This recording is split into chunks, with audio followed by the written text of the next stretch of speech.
أنا متجوزة بقالي شهر. جوزي عنده أخت عمرها 35 سنة لسه لحد دلوقتي متجوزتش. من يوم ما اتجوزت وأنا ملاحظة إن هي بتغير مني وأسلوبها معايا مش أحسن حاجة. كبرت دماغي وقلت إن أنا هتجنبها ومش هختلط بيها نهائي. لكن من أسبوعين بالظبط كنت نايمة في أوضتي عادي جدا، لقيتها بتفتح الباب عليا وداخلة من غير ما تخبط ولا تستأذن، لأن أنا في بيت عيلة ومفتاح الشقة لازم يكون في الباب، دي حاجة أساسية في بيوت العيلة.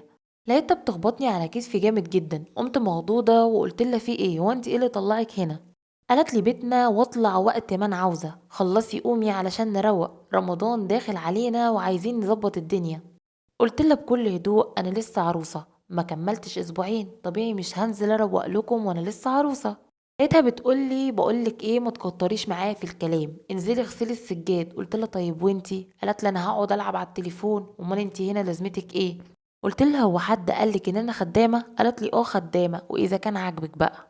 اتعصبت جدا وقلت لها على فكره انا مش نازله. لقيتها بتزعق لي وبتقول لي 5 دقايق لو ما نزلتيش ورايا هطلع اجيبك من شعرك، وخرجت وهبدت الباب وراها. طبعا انا استنهزت الفرصه وقفلت الباب عليا بالمفتاح ودخلت علشان اكمل نوم. طبعا ما عداش نص ساعه ولقيتها طلعت تدبدب على الباب، بس انا ما عبرتهاش.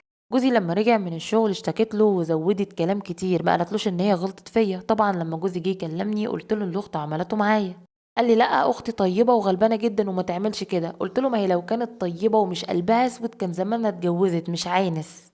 انا عارفه اني غلطت لما قلت له الكلمه دي، هي الكلمه دي اللي وجعتهم قوي وخلته كان هيضربني بالقلم. قلت له طيب علشان اختك هتضربني؟ لا يا حبيبي انا هلم هدومي وهمشي. رنيت على ابويا واخدت هدومي ومشيت معاه. وانا حاليا بقالي اسبوعين قاعده عند ابويا وهو عمال يحاول هو واهله انهم يرضوني باي طريقه علشان اروح قبل رمضان. وانا بيني وبينكم كده علمته الادب بما فيه الكفايه، بس مش عارفه اعمل ايه، يا ريت تساعدوني.